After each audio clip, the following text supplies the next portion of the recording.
Imagine a world where winter wasn't just cold, but a relentless existential threat, where every breath you took indoors brought a stinging chill, and survival hinged on more than just a roof over your head. Forget everything you thought you knew about drafty castles and shivering common folk. What if I told you that our ancestors didn't just endure the cold, they actively engineered their lives to conquer it, with a level of ingenuity that would shock modern experts? They turned their humble dwellings into sophisticated heat-preserving machines, transforming mud, straw, and even their own bodies into a formidable defense against icy oblivion. This isn't just a tale of survival, it's a revelation about human brilliance forged in the crucible of necessity. Stick with me, because by the end of this, you'll understand how simple earth beneath your feet became cutting-edge insulation, and why a thatched roof was often far superior to solid stone. Prepare to unlock the ancient secrets of warmth. In a time long past, before thermostats and central heating, one element reigned supreme: fire.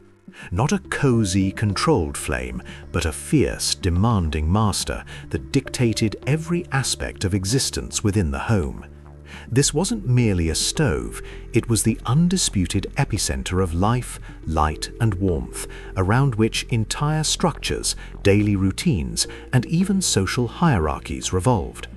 Picture a modern apartment where a single, unvented gas burner in the living room provides all heat, cooking, and light, constantly threatening to suffocate or ignite everything.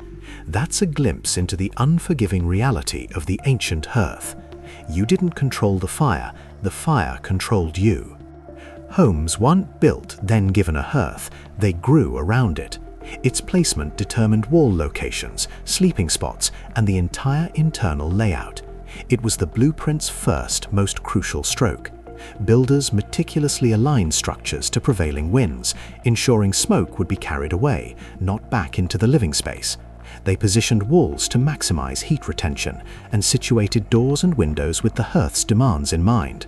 A protective platform of packed earth or stone often encircled it, safeguarding wooden floors from sparks. Sleeping areas were strategically placed to capture maximum residual warmth.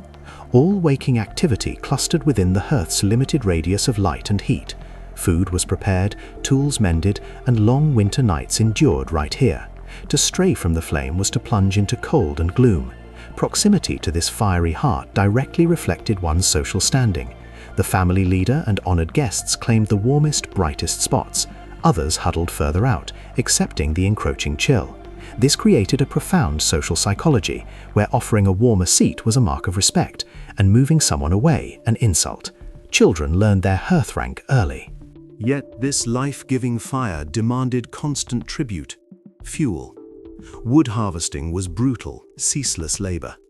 A typical family could consume tons of firewood in a single winter, requiring the felling, sawing, and hauling of countless trees. The right to gather wood was fiercely guarded, a privilege often owned by manor lords. Each log fed to the flames carried a heavy price. An open hearth, lacking a proper chimney, filled the dwelling with biting smoke that choked lungs and coated everything in a thick, greasy soot. This suffocating smog was the daily toll paid for precious warmth. Beyond the smoke, sparks were a constant menace.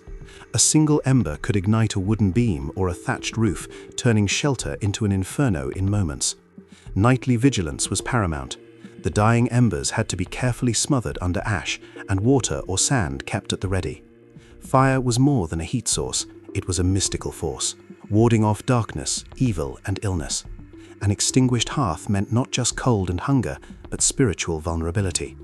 For many, maintaining an eternal flame was a sacred duty. The hearth was not a servant, but a master, exacting complete submission in exchange for life itself.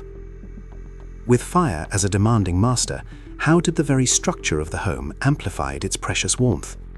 Most modern minds envision separate rooms, privacy, and personal space. But for the vast majority of ancient people, this concept was utterly foreign. Their dwellings, from humble cottages to grand manor halls, functioned as one immense shared chamber where everyone lived, worked, and slept together. Imagine a sprawling studio apartment where 3 generations and their household staff share a single open space, devoid of partitions. This wasn't a design trend, it was a brutal necessity for survival. Privacy was a luxury reserved for the truly elite, and even they often sacrificed it for the sake of warmth and safety. The unforgiving physics of heat distribution from a central hearth made multiple rooms impractical. Every additional wall or partition created frigid zones beyond the fire's reach. So architects intuitively designed homes as a unified heating systems where every element conspired to maximize heat conservation and circulation from that solitary source. This single-space principle transformed the dwelling into a human beehive. People warmed the space not just with the hearth, but with the combined warmth of their own bodies. A gathering of 10-15 individuals generated over a kilowatt of constant heat, a biological heating system that was critical, especially at night when the main fire was damped down for safety. People slept in groups, huddled under shared blankets, their communal body heat a vital shield against the deep cold.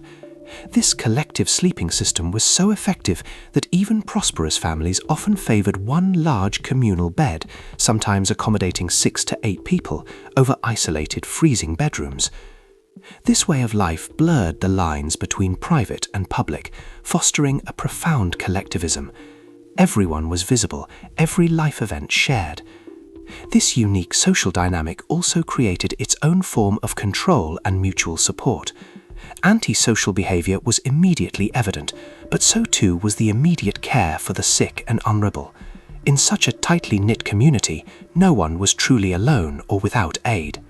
Now, for a truth that will challenge everything you've been taught about ancient construction. Those seemingly primitive mud and straw walls were often more effective than stone. We tend to view these materials as crude and unreliable, yet they formed an ingeniously balanced, multifunctional system that rivaled modern climate control.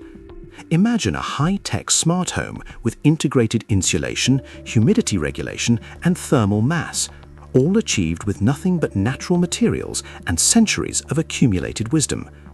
If today's engineers tried to replicate these functions, they'd need complex, power-hungry systems costing a fortune. The secret lay primarily in the straw or reeds woven into the mud composite. This material wasn't just for reinforcement, it created millions of tiny trapped air pockets throughout the wall. This still air was the ultimate insulator, functioning on the same principle as modern fiberglass or foam insulation. Ancient builders intuitively harnessed one of nature's most effective thermal barriers. The microstructure of these mud and straw walls was astonishingly complex, with each fiber contributing multiple air pockets, from larger voids to microscopic pores within the plant tissue itself. This multi-layered insulation provided thermal performance comparable to many contemporary materials. Savvy builders even knew rye straw was superior to wheat for its hollower stalks, and reeds with their tubular structure were prized above all. But that was only half the magic. This clay-based composite was remarkably hygroscopic, meaning it could absorb excess moisture from the air. The wall literally breathed, regulating indoor humidity. When the air became too damp, perhaps from cooking, the wall absorbed the moisture. When the air grew too dry from the hearth's heat, the wall slowly released moisture back, acting as a primitive but highly effective climate control system. This natural air conditioning prevented dampness and mold, a constant scourge in rigid stone structures. While stone walls condensed moisture into cold, unhealthy environments, the air in a mud and straw home remained notably healthier, maintaining an optimal human humidity level of 40–60%. The exterior often received a layer of lime whitewash, not just for aesthetics, but as a crucial functional element. Lime is a natural antiseptic, deterring pests and microbes, while its white color reflected sunlight, preventing overheating in warmer months. These walls were also massive, often half a meter thick. This substantial mass possessed high thermal inertia. Throughout the day, the wall slowly absorbed heat from the hearth and ambient sunlight. At night, it would gradually radiate this stored warmth back into the room, smoothing out drastic temperature swings and significantly reducing fuel consumption, often by 30–40% compared to thinner-walled dwellings. A home with thick mud and straw walls might see only a 3–5 degree temperature fluctuation overnight, a world of difference from the 10–15 degree swings in less insulated homes.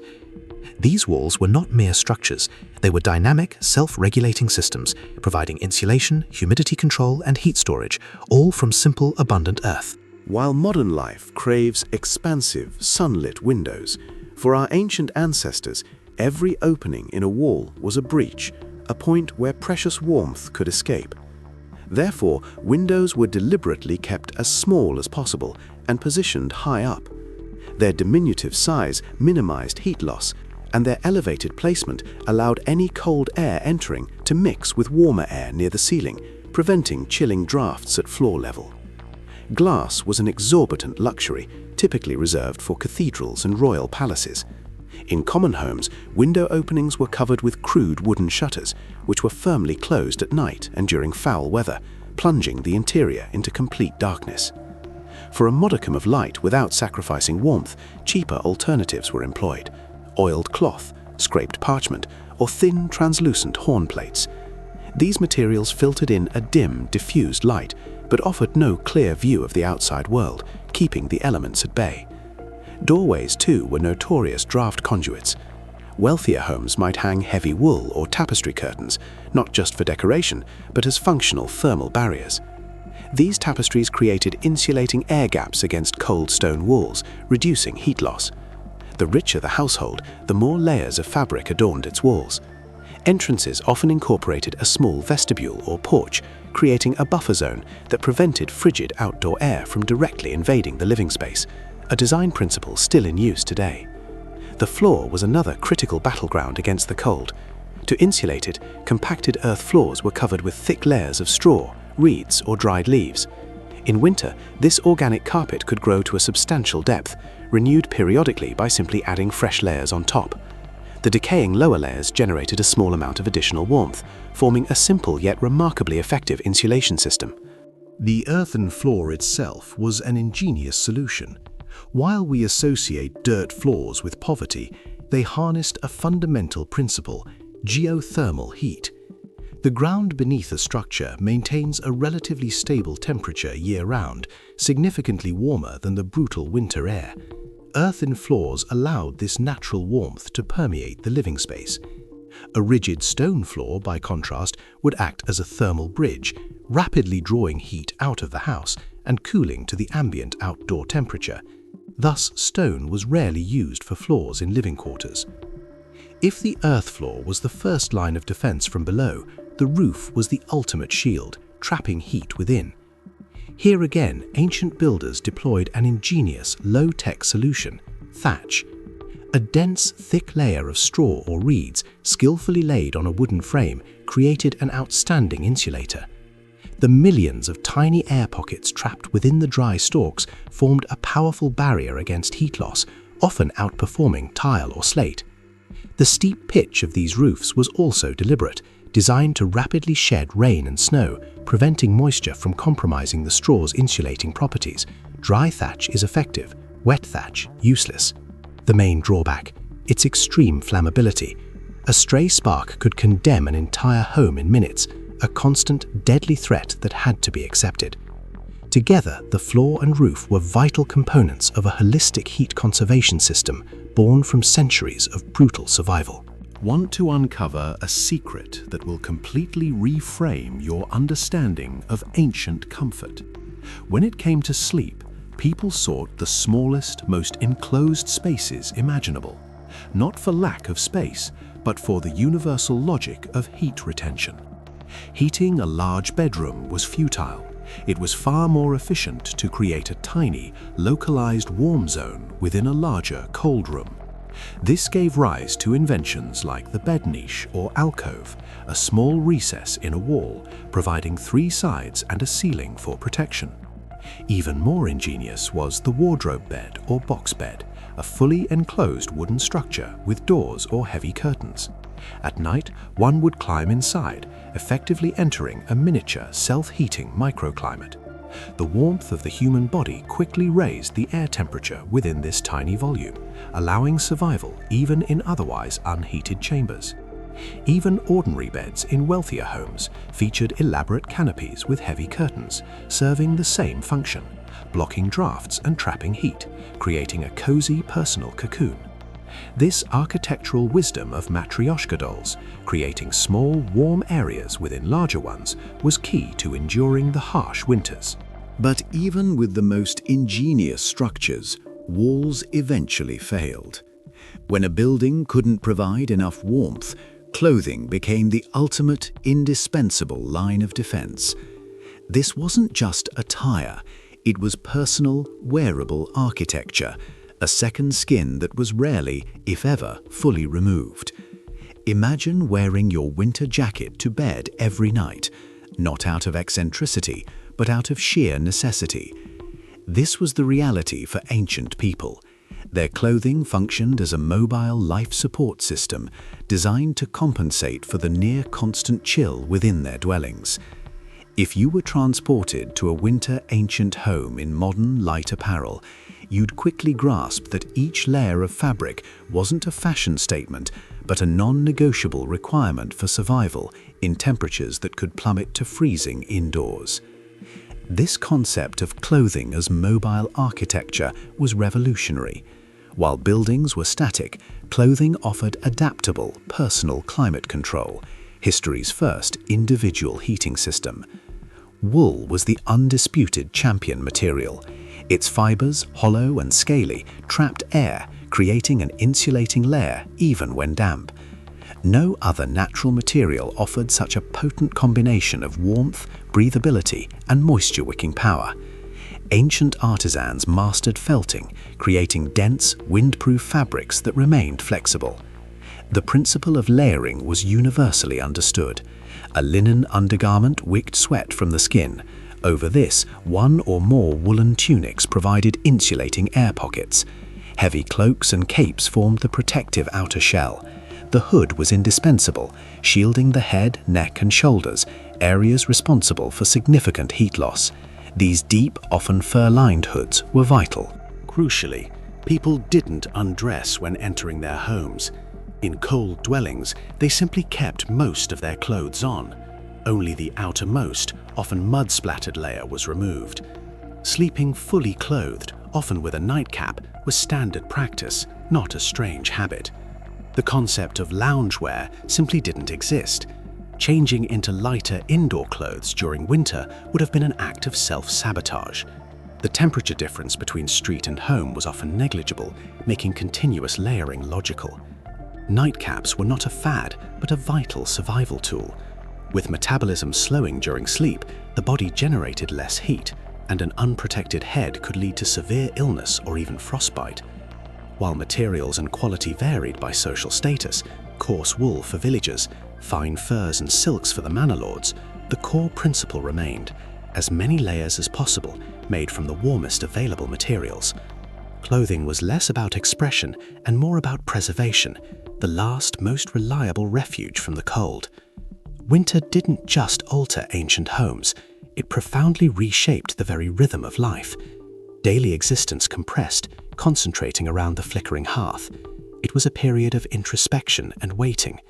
Short daylight hours meant most tasks had to be finished before dusk, as artificial lighting was both costly and dim. Long, dark evenings were spent clustered around the fire, performing monotonous tasks that didn't demand clear vision. Men mended tools, women spun yarn or repaired clothes. This was the era of oral traditions, stories, legends, and songs, the primary entertainment in the absence of all else. The hearth became a cultural incubator. Diets transformed. Fresh produce vanished, replaced by pickled vegetables, smoked meats, dried grains, and heartier, more caloric meals designed to fuel the body's fight against the cold.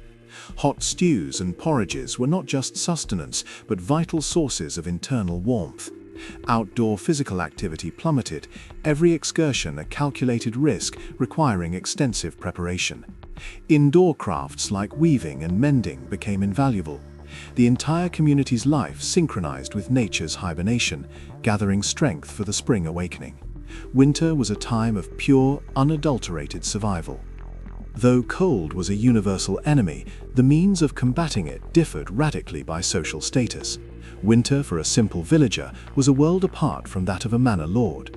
The primary divergence lay in access to two critical resources, fuel and space. A village family often shared their small dwelling with livestock, separated by a thin partition, leveraging the animal's body heat as an additional vital source. Fuel was a constant struggle. Access to forests was restricted, forcing reliance on fallen wood, peat, or even dried manure. A manor lord's dwelling, though grander, presented its own set of challenges. Massive stone halls were notoriously difficult to heat. The nascent fireplaces appearing in these structures, while removing smoke via chimneys, also vented much of the precious heat. Their efficiency was abysmal.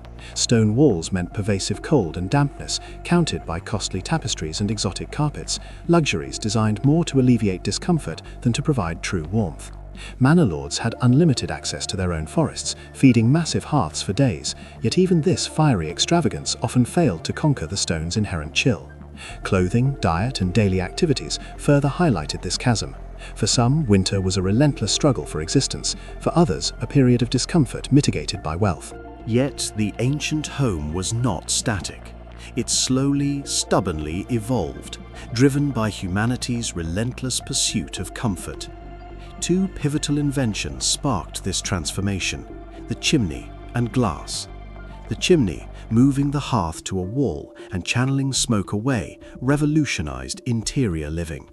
Smoke-free homes became possible, paving the way for multi-story dwellings and vertical architecture. Glass, initially a luxury, gradually became more accessible, allowing light to flood interiors without sacrificing warmth. Homes grew brighter, visually larger, altering not just daily life, but human psychology itself. Specialized rooms began to emerge: bedrooms, living areas, studies. The concept of personal space and privacy started to take root. Heating systems advanced, with the advent of tile stoves, far more efficient at radiating and retaining heat. Brick began to replace mud and straw, offering greater strength and durability. This evolution was slow, first appearing among the wealthy, while ancient traditions persisted in remote villages for centuries. Nonetheless, the trajectory was set. The home began its transformation from a mere machine for survival into the comfortable, private sanctuary we recognize today. We've journeyed through time, revealing that ancient homes were anything but primitive.